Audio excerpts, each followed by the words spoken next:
Hormuz প্রণালী খুলে দিতে আজকের মধ্যে চুক্তি সই হতে পারে, মার্কিন প্রেসিডেন্ট ডোনাল্ড ট্রাম্প এ দাবি করেছেন।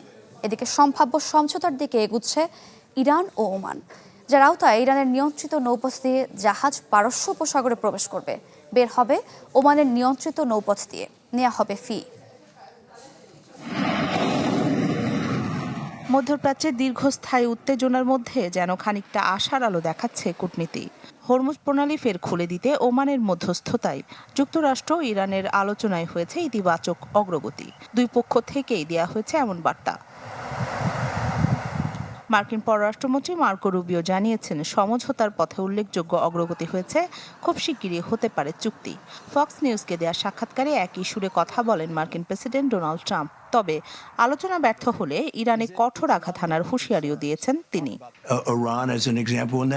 আশা করি খুব শিগগিরই হরমুজ প্রণালী খুলে যাবে, আর যদি তা না হয় তাহলে ইরানের ওপর কঠোর হামলা চালানো হবে। আমরা ইরানে হামলার প্রস্তুতি নিচ্ছিলাম, কিন্তু তাদের অনুরোধেই আলোচনায় বসতে চেয়েছি। নগদ নিয়ে এলো হার না মানা হার অফার। সর্বনিম্ন 10,000 টাকা রেমিটেন্স নগদে পাঠালে থাকছে স্বর্ণের হার জেতার সুযোগ। ইরানের রাষ্ট্রীয় গণমাধ্যম জানিয়েছে, তেহরান মাস্কটের আলোচনা নতুন পর্যায়ে প্রবেশ করেছে। এবারের আলোচনার লক্ষ্য হরমুজ প্রণালীর মধ্য দিয়ে একটি নতুন নৌপথ তৈরি করা, যাতে জাহাজ চলাচল নিরাপদ হয়। একই সঙ্গে উপকূলীয় দেশ হিসেবে ইরানের অধিকারও যেন সুরক্ষিত থাকে।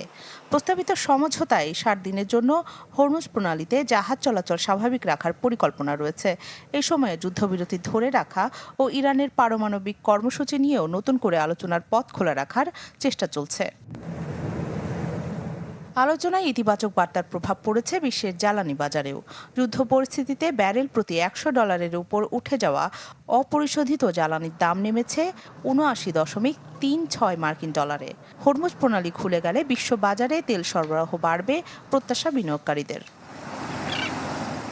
কূটনৈতিক আলোচনায় আশার আলো দেখা গেলেও লোহিত সাগরে বাড়ছে উত্তেজনা। ইয়েমেনের পশ্চিম উপকূলের কাছে হামলার শিকার হয়েছে ভারতীয় পতাকাবাহী একটি বাণিজ্যিক জাহাজ।